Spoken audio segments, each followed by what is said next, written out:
ಮಾವ ಒಳಗೆ ಬರ್ಬೋದಾ? ಬಾಮ.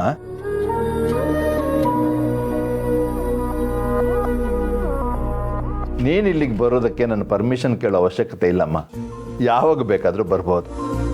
ಅರ್ಚನಾ ಥರ ನೀನು ನನ್ನ ಮಗಳ ಸಮ. ಹೇಳಮ್ಮ. ಮಾವ ಮಾತ್ರೆ ಕೊಡೋಣ ಅಂತ ಬಂದೆ. ಓಹ್, ಪೇಪರ್ ಓದ್ತಾ ಮಾತ್ರೆ ತಗೊಳ್ಳೋದೇ ಮರ್ತ್ಬಿಟ್ಟಿದ್ದೆ. ಅರ್ಚನಾ ಬರಲಿ, ಆಮೇಲೆ ತಗೋತೀನಿ. ಇಲ್ಲ ಮಾವ, ಇನ್ಮೇಲಿಂದ ನಾನೇ ನಿಮ್ಮ ಮಾತ್ರೆ ಕೊಡ್ತೀನಿ. ಅಂದರೆ ನಾನು ಯಾವಾಗ ಯಾವ ಮಾತ್ರೆ ತಗೋಬೇಕು ಅಂತ ನಿನಗೆ ಹೇಗಮ್ಮ ಗೊತ್ತಿರುತ್ತೆ? ಹಾಂ, ಅರ್ಚನಾ ಅಕ್ಕ ನಂಗೆಲ್ಲ ಹೇಳಿದ್ದಾರೆ. ಓಹ್ ಹೌದಾ? ಸರಿ, ಹಾಗಿದ್ರೆ ಕೊಡು. ಸರಿ ಮಾವ.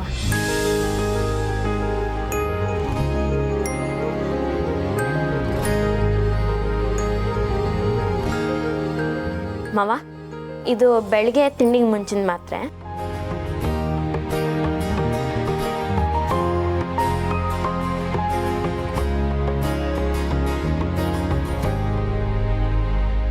ಅಂತೂ ಎಲ್ಲರ ಮನಸ್ಸನ್ನು ಗೆಲ್ಲೋ ಪ್ರಯತ್ನ ಮಾಡ್ತಿದ್ಯಾ ಅಂತ ಆಯ್ತು.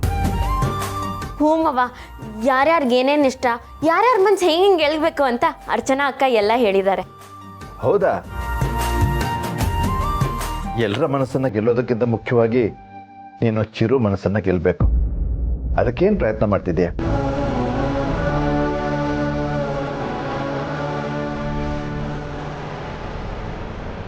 ಇಪ್ಪತ್ತು ವರ್ಷದಿಂದ ಬೇರೆಯವರು ನನ್ನ ಮಗನ ಬಗ್ಗೆ ಕೇಳಿದಾಗ ನಾನು ಇದೇ ಥರ ಮೌನದ ಉತ್ತರನೇ ಕೊಡ್ತಾ ಇದ್ದೀನಮ್ಮ.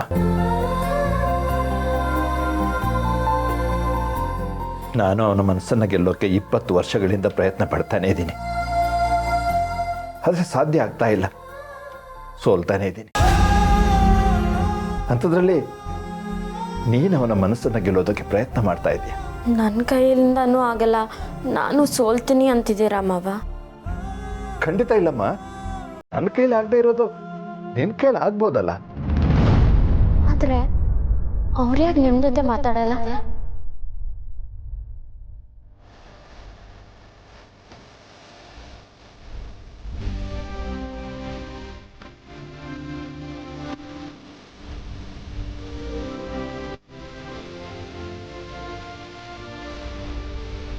ಇದೇ ಪರಿಸ್ಥಿತಿ 20 ವರ್ಷದಿಂದ ನನ್ನ ಮನೇಲಿ ನೋಡ್ತಿದ್ದೀನಿ ಮಾವ.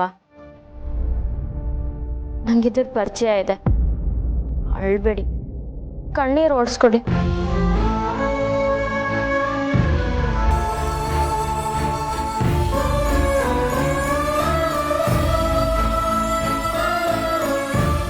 ಮಕ್ಕಳ ವಿಷಯದಲ್ಲಿ ಅಮ್ಮ ಹತ್ರ ಅಯ್ಯೋ ಪಾಪ ಅಂತಾರೆ, ಆದರೆ ಅದೇ ವಿಷಯದಲ್ಲಿ ಅಪ್ಪ ಹತ್ರ ಏನು ಪಾಪ ಮಾಡಿದಾನೋ ಅಂತಾರೆ.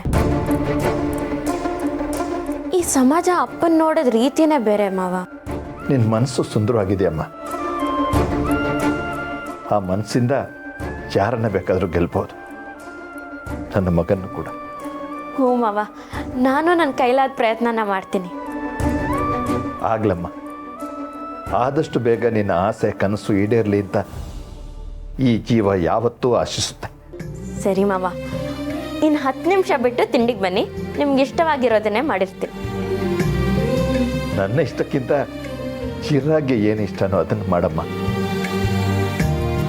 ಈಗ ಅವನ ಮನಸ್ಸನ್ನು ಗೆಲ್ಲೋಕೆ ಅದು ಕೂಡ ಒಂದು ದಾರಿ ಅಲ್ವಾ? ಸರಿ ಮಾವ.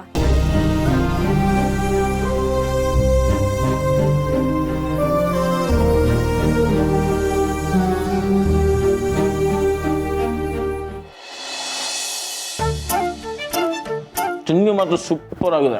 ನಾನು ಅದಕ್ಕೆ ಮಾಡ್ತಾರ. ಆದ್ರೂ ನೀವು ನನ್ನ ಪೂಲ್ ಒಳಗೆ ಬೀಳಿಸ್ಬಾರ್ದಿತ್ತು ಮೇಡಮ್. ಸಾರಿ, ನಾನು ಪೂಲ್ ಒಳಗೆ ಬೀಳಿಸ್ಲಿಲ್ಲ, ಪೂಲ್ ಮೇಲ್ ಬೀಳಿಸ್ದೆ. ನೀವು ನೋಡೋಕೆ ನಾನು ತುಂಬಾ ಸೀರಿಯಸ್ ಅನ್ಕೊಂಡಿದ್ದೆ ಮೇಡಮ್, ಬಟ್ ನೀವು ತುಂಬಾ ಕಾಮಿಡಿ ಮಾಡ್ತೀರಾ. Good morning boss. ನೀನು ಯಾವಾಗ ಬಂದ? ನಾನು ಆಗಲೇ ಬಂದೆ ಬಾಸ್. ಬಾಸ್ ತಿಳಿದೀನಿ, ತಿಂಡಿ ಸೂಪರ್ ಆಗಿದೆ.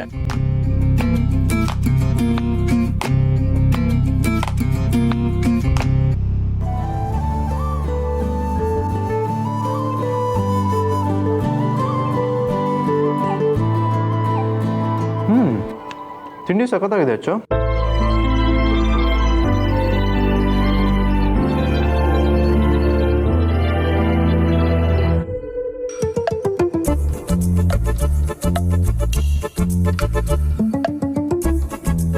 ಹೇಳೋದೇ ಮರ್ತಿದ್ದೆ. ತಿಂಡಿ ಯಾರು ಮಾಡಿದ್ದು ಅಚ್ಚು? ಅದಕ್ಕೆನಾ? ಹೌದು ಬಾಸ್, ನಿಮ್ಮ ಡ್ರೆಸ್ ಪರ್ಫೆಕ್ಟ್ ಆಗಿದೆ, ಅದಕ್ಕೇನೆ ಮಾಡಿದ್ದು. ಅದಕ್ಕೆ ನನ್ನ ಮೇಲಿರೋ ಪ್ರೀತಿನೆಲ್ಲ ಸೇರಿಸಿ ತಿಂಡಿ ಮಾಡಿರ್ತಾರೆ ನನಗೋಸ್ಕರ ಅಂತ. ಅದಕ್ಕೆ ಇಷ್ಟು ಟೇಸ್ಟಿಯಾಗಿದೆ. ಹೌದಾ ಬಾಸ್?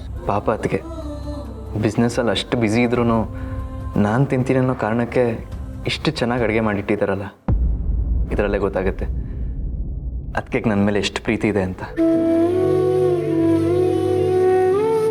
ಅಲ್ಲ ಬಾಸ್, ಅದಕ್ಕೆ ಅಡುಗೆ ಮಾಡೋದು ಬಿಟ್ಟು ಅದು ಯಾವಾಗ ಕೆಲಸ ಮಾಡ್ಲಿಕ್ಕೆ ಶುರು ಮಾಡಿದ್ದಾರೆ? ಏನೋ ಮಾತಾಡ್ತಿದ್ಯಾ? ಅದಕ್ಕೆ ಕೆಲಸ ಮಾಡಿದೆ ಇನ್ಯಾರು ಮಾಡ್ತಾರೆ? ಎಲ್ಲೋ ಮಿಸ್ ಹೊಡಿತಿದೆ ಬಾಸ್. ಏನು ಮಾತಾಡ್ತಾ ಇದೆಯಾ ಅರ್ಥನೇ ಆಗ್ತಿಲ್ಲ. ಅಲ್ಲ ಬಾಸ್, ನಾನು ಹೇಳಿದ್ದು ನಮ್ಮ ಅದಕ್ಕೆ ಬಗ್ಗೆ. ನಾನು ಹೇಳ್ತಾ ಇರೋದು ಅದೇ ಅದಕ್ಕೆ ಬಗ್ಗೆನೇ. ಹಾಗಾದ್ರೆ ಇಬ್ರು ಕಾಂಪ್ರೋ ಆಗ್ಬಿಟ್ರಾ? ಕಾಂಪ್ರೋ ಆಗಕ್ಕೆ ಜಗಳ ಆಡಿರ್ಬೇಕಲ್ವೇನೋ? ಇದು ನಾನು ಯಾವತ್ತಾದ್ರೂ ಅದಕ್ಕೆ ಎದುರು ಮಾತಾಡಿದ್ರು ಆಡಿದ್ದೀನ? ಸುಮ್ಮನೆ ನೀನು ಇಮ್ಯಾಜಿನ್ ಮಾಡ್ಕೊಂಡು ಏನೇನೋ ಮಾತಾಡ್ಬೇಡ. ಆಕ್ಚುಲಿ ಬಸ್ ರಾಂಗ್ ರೂಟಲ್ಲಿ ಹೋಗ್ತಿದೆ. ಆಕ್ಚುಲಿ ತಿಂಡಿ ಮಾಡಿರೋದು ನಿಮ್ಮತ್ತಿಗೆ ಅಲ್ಲ, ನಮ್ಮತ್ತಿಗೆ. ಇಬ್ರಿಗೂ ಒಬ್ಬರೇ ಅದಕ್ಕೆ ಅಲ್ವೇನೋ?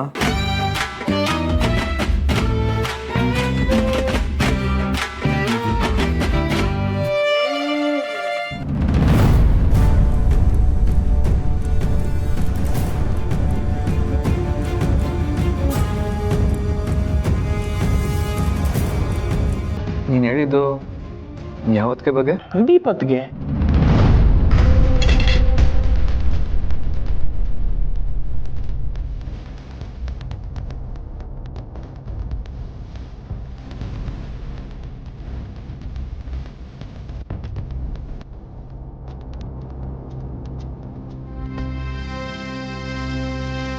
ಯಾಕೆ ಬಸ್ ಬಿಟ್ರಿ? ಕೂತ್ಕೊಳ್ಳಿ, ತಿನ್ನಿ. ಇಡಿಯಟ್, ಇದನ್ನ ತಿನ್ನಕ್ಕೆ ಮುಂಚೆ ಯಾಕೆ ಹೇಳಲಿಲ್ಲ? ಬಾಸ್, ನಾನು ಮುಂಚೆನೇ ಹೇಳಿದೆ, ನೀವೇ ಅರ್ಥ ಮಾಡ್ಕೊಂಡಿಲ್ಲ. ಬಾಸ್, ನಾನು ಹೇಳಿದ್ದು ನಮ್ಮ ಅತ್ತಿಗೆ ಅಂತ, ನೀವು ತಿಳ್ಕೊಂಡದ್ದು ನಿಮ್ಮ ಅತ್ತಿಗೆ ಅಂತ. ಸೊ ಅದ್ರಲ್ಲಿ ನಂದೇನು ತಪ್ಪಿಲ್ಲ ಬಾಸ್, ನಿಮ್ಮದೇ ತಪ್ಪು, ನೀವೇ ಸೋತಿರೋದು. Idiot, get out. ತಿನ್ನುವಾಗ ಹಂಗೆ ಬೈದು ಕಳಿಸ್ಬಾರ್ದು, ದೇವ್ರು ಕೋಪ ಮಾಡ್ತಾರೆ ಅಂತ ನಮ್ಮ ಮಮ್ಮಿ ಹೇಳ್ತಿದ್ರು ಬಾಸ್. ಈಗ ಹೋಗ್ತೀಯೋ ಇಲ್ವೋ? ಕೂಲ್ ಬಾಸ್, ಹೋಗ್ತೀನಿ.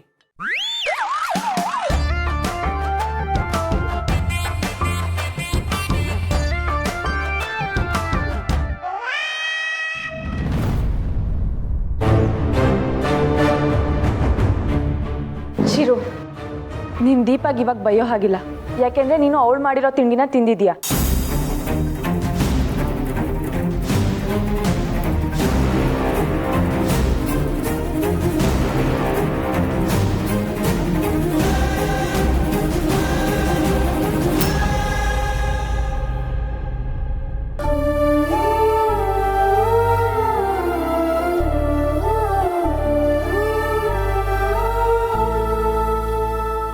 ದೀಪ, ನೀನು ತಲೆ ಕೆಡಿಸ್ಕೋಬೇಡ, ಅವನಿರೋದೇ ಹೀಗಲ್ವಾ.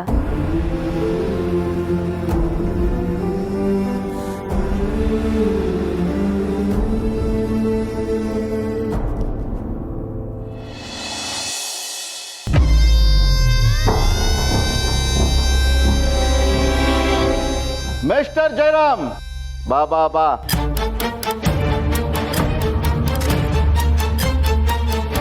ಇರ್ಲಿ. ಅಲ್ಲ ಕಣಯ್ಯ, ಟೈಮಿಂಗ್ ಅಂದರೆ ನಿಂದು, ಪಂಕ್ಚುಯಾಲಿಟಿಗೆ ಹೆಸರು ಅಂದರೆ ನೀನೇ ಕಣಯ್ಯ. ಆದರೂ ನಿನ್ನ ಮೇಲೆ ಬೇಜಾರಪ್ಪ. ಯಾಕೆ ಸರ್ ಬೇಜಾರು? ಬೆಳಗ್ಗೆ ಏನೋ ಸ್ಟೇಷನ್ಗೆ ಬೇಗ ಬಂದ್ಬಿಡ್ತೀಯ, ಡ್ಯೂಟಿ ಮುಗಿತಿದ್ದಂಗೆ 1 ನಿಮಿಷನೂ ಸ್ಟೇಷನಲ್ಲಿ ಇರಲ್ಲ, ಮನೆಗೆ ಹೊಟ್ಟೋಗ್ತೀಯ. ಯಾಕಪ್ಪ? ಮೊದಲನೇವನು ಮನೇಲೇ ಇರಲ್ಲ, ಯಾವಾಗಲೂ ಬೀದಿಲೇ ಬಿದ್ದಿರ್ತಾನೆ.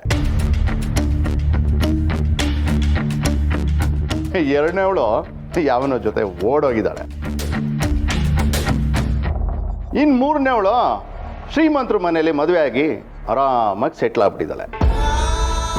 ಇನ್ನು ಉಳಿದಿರೋದು ನೀನು ಹೆಂಡ್ತಿ, ಆಮೇಲೆ ಮನೇಲೇ ಜಾಂಡ ಊರಿರೋ ನಿನ್ನ ತಂಗಿ. ಇಷ್ಟಾದ್ರೂ ಬೇಗ ಮನೆಗೆ ಹೋಗ್ಬೇಕಾ ಜಯರಾಮ? ಕೆಲಸ ಎಷ್ಟು ಮುಖ್ಯನೋ ಮನೆಗೆ ಹೋಗೋದು ಅಷ್ಟೇ ಮುಖ್ಯ ಅಲ್ವಾ ಸರ್? ಮನೆಯಲ್ಲಿ ಎಷ್ಟೇ ಸಮಸ್ಯೆ ಇರಲಿ ಅದನ್ನೆಲ್ಲ ಮನಸ್ಸಿನಲ್ಲೇ ಇಟ್ಕೊಂಡು ನಾನು ಬೆಳಗಾಗಿದ್ದು ಕೆಲಸಕ್ಕೆ ಬರೋವಾಗ ಬಾಗಿಲವರೆಗೂ ಬಂದು ನನ್ನನ್ನು ಬೀಳ್ಕೊಟ್ಟು ಹುಷಾರಾಗಿ ಬೇಗ ಮನೆಗೆ ಬನ್ನಿ ಅಂತ ಹೇಳೋ ಹೆಂಡ್ತಿ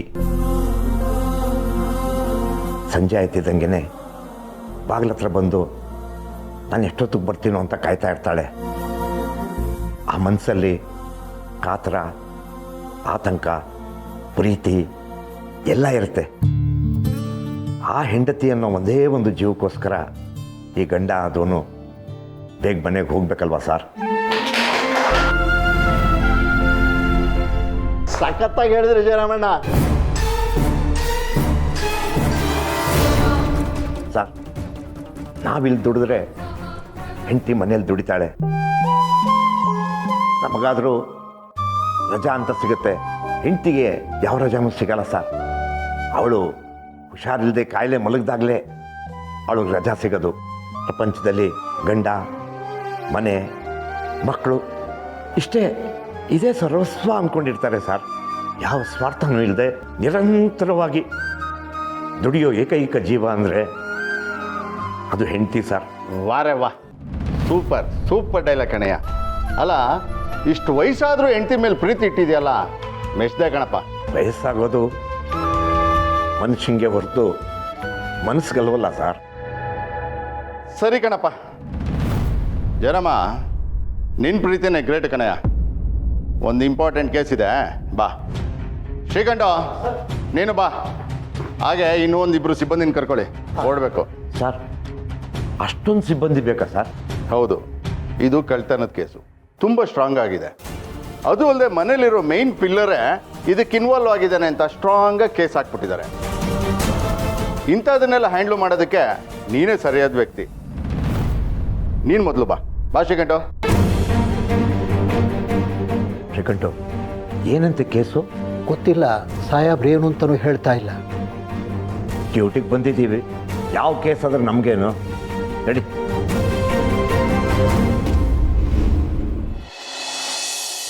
ಅಲ್ಲ ಚಿರು, ಇವತ್ತು ಡಿಸೈನರ್ ಬರ್ತಾ ಇದ್ದಾರೆ. ನಿನ್ನ ರಿಸೆಪ್ಷನ್ ಔಟ್ಫಿಟ್ಸ್ ಎಲ್ಲ ರೆಡಿಯಾಗಿ ನೋಡ್ಕೋಬೇಕಲ್ಲ? ಇಲ್ಲ, ಅದಕ್ಕೆ ರಿಸೆಪ್ಷನ್ನ ಇಷ್ಟ ಇಲ್ಲ ಅಂದಮೇಲೆ ಇನ್ನು ಡಿಸೈನರ್ ಬಂದಾಗ ನಾನಿದ್ದು ಏನು ಮಾಡಲಿ? ಅದು ಅಲ್ಲದೆ ಇವತ್ತು ಸನ್ರೈಸ್ ಕಂಪ್ನಿಯವ್ರ ಜೊತೆ ಮೀಟಿಂಗ್ ಇದೆ. ಸಪೋಸ್ ಈ ಮೀಟಿಂಗ್ ಏನಾದರೂ ಸಕ್ಸಸ್ ಆದರೆ ಅವ್ರ ಕಂಪ್ನಿದು ಎಲ್ಲ ಪ್ರಾಡಕ್ಟ್ಸ್ದು ಆ್ಯಡ್ಸ್ ನಮ್ಮ ಕಂಪ್ನಿಗೆ ಕೊಡ್ತಾರೆ. ಕ್ರೋರ್ಸ್ ಟುಗೆದರ್ ಡೀಲ್ ಇದು. ಜೊತೆಗೆ ಆ್ಯಡ್ಸ್ ಎಲ್ಲ ಮೇಜರ್ ಸ್ಪೋರ್ಟ್ಸ್ ಇವೆಂಟ್ ಟೈಮಲ್ಲೇ ಟೆಲಿಕಾಸ್ಟ್ ಆಗುತ್ತೆ. ಅದರಿಂದ ನಮ್ಮ ಕಂಪ್ನಿ ರೆಪ್ಯುಟೇಷನ್ ಬೆಳೆಯುತ್ತೆ. Good and all the very best Chiru. ಈ ಥರ ಆಪರ್ಚುನಿಟೀಸ್ ಸಿಗೋದೇ ತುಂಬ ರೇರ್. ಸಿಕ್ಕಿರುವಾಗ ಅದನ್ನು ಯುಟಿಲೈಸ್ ಮಾಡ್ಕೊ. ಈ ಥರ ಹೈ ಪ್ರೊಫೈಲ್ ಮೀಟಿಂಗ್ಸಲ್ಲಿ ಲಕ್ ಒಂದೇ ಮ್ಯಾಟರ್ ಆಗಲ್ಲ, ಲುಕ್ ಆ್ಯಂಡ್ ಫೀಲ್ ಕೂಡ ತುಂಬ ಮ್ಯಾಟರ್ ಆಗುತ್ತೆ. ನಿನ್ನನ್ನು ನೀನು ಎಷ್ಟು ಚೆನ್ನಾಗಿ ಪ್ರೆಸೆಂಟ್ ಮಾಡ್ಕೋತೀಯ ಅನ್ನೋದು ತುಂಬ ಇಂಪಾರ್ಟೆಂಟ್ ಚಿರು.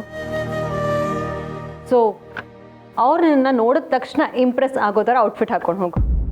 ಸರಿ, ಅದಕ್ಕೆ ಐ ಗೆಟ್ ರೆಡಿ.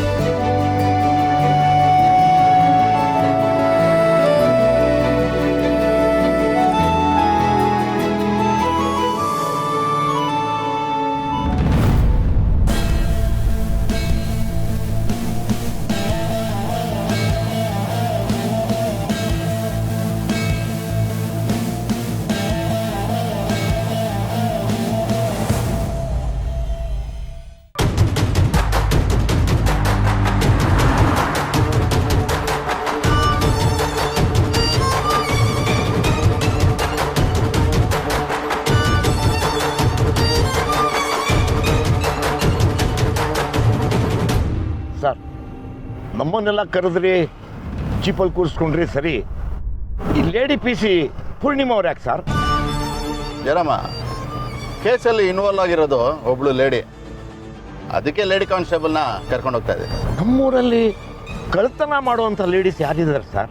ಅದು ಯಾರು ಅಂತ ಹೇಳಿದ್ರೆ ಶಾಕ್ ಆಗಿ ಹೋಗ್ತೀಯಾ? ನನಗೆ ಗೊತ್ತಿರೋರ ಸರ್? ನಿನ್ಗಷ್ಟೇ ಅಲ್ಲಪ್ಪ, ನಮ್ಮೆಲ್ಲರಿಗೂ ಗೊತ್ತಿರೋರು. ಹೌದಾ? ಯಾರು ಸರ್? ಗೊತ್ತಾಗುತ್ತೆ ಬಾ. ಹೌದು ಜಯರಾಮ, ನಿಮ್ಮನೆ ಇಲ್ಲೇ ಅಲ್ವಾ ಬರೋದು? ಹಾಂ ಸರ್, ಇಲ್ಲೇ ಮುಂದೆ ರೈಟ್ ತೊಗೊಂಡ್ರೆ ನಮ್ಮನೆ. ಯಾಕೋ ಇವತ್ತು ನಿಮ್ಮ ಮನೆಗೆ ಹೋಗ್ಬೇಕು ಅನ್ನಿಸ್ತಿದ್ಯಲ್ಲ? ನಮ್ಮನೆಗ?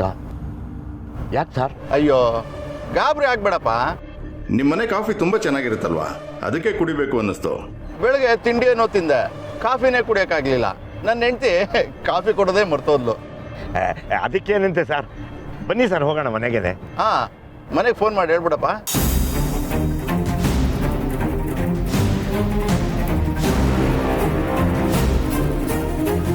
ಹೇಳ್ರಿ. ಗೊತ್ತಲ್ಲ, ಸಾಹೇಬ್ರ ಜೊತೆ ನಾವೆಲ್ಲ ನಮ್ಮನೆಗೆ ಬರ್ತಾ ಇದೀವಿ ಕಣೆ. ಹೌದಾ? ಯಾಕೆ? ಸಾಹೇಬರು ನಿನ್ನ ಕೈಯಿಂದ ಮಾಡಿದ ಕಾಫಿ ಕುಡಿಬೇಕಂತೆ, ಅದಕ್ಕೆ ಹೇಳಿದ್ರು. ಇಲ್ಲೇ ಬರ್ತಿದ್ವಲ್ಲ, ಯಾವುದೋ ಕೆಲ್ಸದ ಮೇಲೆ ಬಂದ್ವಿ, ಹಂಗೆ ಕಾಫಿ ಕುಡಿಯೋಣ ಅಂದ್ರು, ಮನೆಗೆ ಬರ್ತಾ ಇದ್ದೀವಿ. ಆಯ್ತು ರೀ, ರೆಡಿ ಮಾಡಿಬಿಡ್ತೀನಿ. ನಾವೊಂದು 4-5 ಜನ ಇದ್ದೀವಿ. ಆಯ್ತಾಯ್ತು, ಬನ್ನಿ.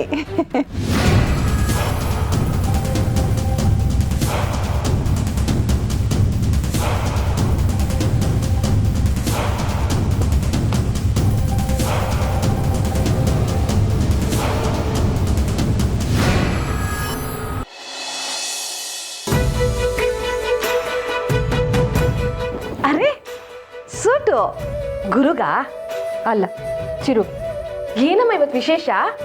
ನನ್ನ ಮಗನಿಗೆ ನಾನು ಹೊಸ ಡ್ರೆಸ್ ಕೊಡೋದಕ್ಕೆ ಏನಾದರೂ ವಿಶೇಷ ಇರಲೇಬೇಕು ಅಂತಿದ್ಯಾ? ಇಲ್ಲ, ಕೊಡು ಕೊಡು. ನಮ್ಮ ಚಿರುಗೆ ಇವತ್ತೊಂದು ಇಂಪಾರ್ಟೆಂಟ್ ಮೀಟಿಂಗ್ ಇದೆ. ಈ ಸೂಟ್ ಹಾಕೊಂಡೋದ್ರೆ ಚೆನ್ನಾಗಿರುತ್ತೆ ಅಂತ ಅನ್ನಿಸ್ತು. ಹೇಗಿದೆ? ನಿನ್ ಸೆಲೆಕ್ಷನ್ ಸೂಪರ್ ಆಗಿದೆ ಕಣಮ್ಮ. ಚೆನ್ನಾಗಿಲ್ಲ ಅಂದ್ರೂ ಚೆನ್ನಾಗಿದೆ ಅಂತಾನೆ ಹೇಳ್ಬೇಕು. ಏನ್ ಮಾಡೋದು, ನನ್ನ ಪರಿಸ್ಥಿತಿನೇ ಹಾಗಾಗಿದೆ. ಏನೋ ಮಾತಾಡ್ಕೋತಾ ಇದ್ದೀರಾ? ಇಲ್ಲ ಏನೂ ಇಲ್ಲಮ್ಮ. ಇದನ್ನ ಹಾಕೊಂಡ್ರೆ ಚಿರು ತುಂಬಾ ಹ್ಯಾಂಡ್ಸಮ್ ಆಗಿ ಕಾಡ್ತಾನೆ. ಲುಕ್ ಆ್ಯಂಡ್ ಫೀಲು ತುಂಬ ಚೆನ್ನಾಗಿದೆ. ಹಾ ಹೌದೌದು. ಸೌಂದರ್ಯ ಕೊಡಮ್ಮ, ನಾನೇ ಹೋಗಿ ಚಿರು ಕೊಟ್ಟು ಬರ್ತೀನಿ. ನನ್ನ ಮಗನಿಗೆ ನಾನೇ ಕೊಡ್ತೀನಿ. ಕೊಡು ಕೊಡು. ಹೋಗು ಹೋಗು, ಚಿರು ನಿನ್ ಸ್ವಂತ ಮಗ ಅನ್ನೋ ಥರ ಆಡ್ತಾಳೆ. ನಾನು ನೋಡ್ತೀನಿ ಎಷ್ಟು ದಿನ ಅಂತ. ಅಯ್ಯ, ನೋಡೋದು ಬಿಟ್ಟು ನನ್ಗಿನ್ನೇನಾದ್ರೂ ಮಾಡೋಕ್ಕಾಗತ್ತೆಯೇ? ಹ್ಞೂ. ಆಹಾಹಾ, ಜಯರಾಮ, ನೀನೇನು ಹೇಳು, ನಿಮ್ಮ ಮನೆಯವ್ರು ಮಾಡೋ ಕಾಫಿ ರುಚಿ ಇಡೀ ಮಲೆನಾಡಲ್ಲೇ ಸಿಗಲ್ಲ ನೋಡು. ತುಂಬ ಚೆನ್ನಾಗಿ ಮಾಡ್ತಾಳೆ ಸರ್, ಅವಳ ಕೈ ರುಚಿ ತುಂಬ ಚೆನ್ನಾಗಿರುತ್ತೆ.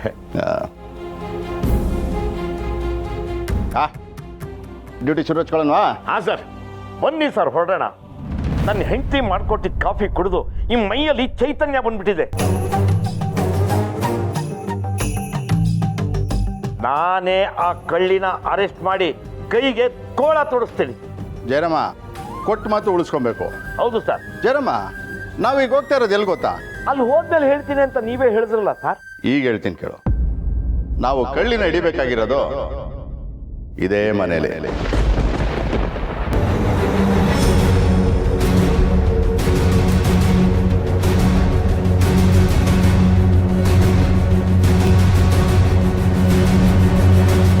ಮಾಷಿ ಮಾಡ್ತಿದ್ದಾರ ಸರ್? ನಮ್ಮನೇಲಿ ಕಳ್ಳಿ ಇದ್ದಾಳ? ಕಳ್ಳಿ ಅಷ್ಟೇ ಅಲ್ಲಪ್ಪ, ಕಳ್ತನದ ಮಾಲು ಇದೇ ಮನೇಲಿದೆ.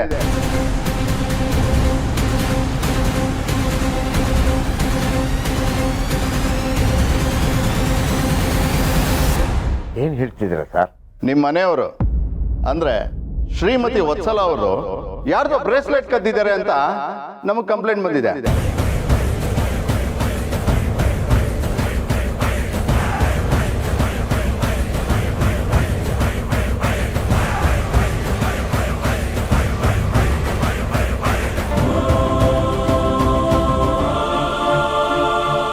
ಸರ್, ಮಾತು ವಾಪಸ್ ತಗೊಳ್ಳಿ ಸರ್. ನೀವು ನನ್ನ ಮೇಲೆ ಅನುಮಾನ ಪಟ್ಟರು ಪರವಾಗಿಲ್ಲ, ನನ್ನ ಹೆಂಡತಿ ಮೇಲೆ ಅನುಮಾನ ಪಡಬೇಡಿ. ಇಷ್ಟು ವರ್ಷದಲ್ಲಿ ಒಂದೇ ಒಂದು ರೂಪಾಯಿ ಆ ಕಡೆ ಈ ಕಡೆ ಮಾಡಿದವಳಲ್ಲ, ಅಂಥದ್ರಲ್ಲಿ ಬೇರೆಯವ್ರ ವಸ್ತುಗೆ ಅವಳ್ಯಾಕೆ ಸರ್ ಆಸೆ ಪಡ್ತಾಳೆ? ನೀನ್ ಕೈ ಮುಗಿದ್ರು ಅಷ್ಟೇ, ಕಾಲಕ್ಕೆ ಬಿದ್ರು ಅಷ್ಟೇ. ಕಂಪ್ಲೇಂಟ್ ಆಗಿರೋದು ನಿಮ್ಮ ಹೆಂಡತಿ ಮೇಲೆ. ಆ ಕಂಪ್ಲೇಂಟ್ ಕೊಟ್ಟವರು ಸ್ಟೇಷನಲ್ಲೇ ಇದ್ದಾರೆ. ಅದಕ್ಕೆ ಈ ಕಾಫಿ ಕುಡಿಯೋ ನೆಪದಲ್ಲಿ ನಿಮ್ಮ ಮನೆಗೆ ಬಂದಿರೋದು. ರೇ, ಮೂಲೆನೂ ಹುಡುಕ್ರಿ, ಯಾವ ಜಾಗನೂ ಬಿಡಬೇಡ, ನಡೀರೆ.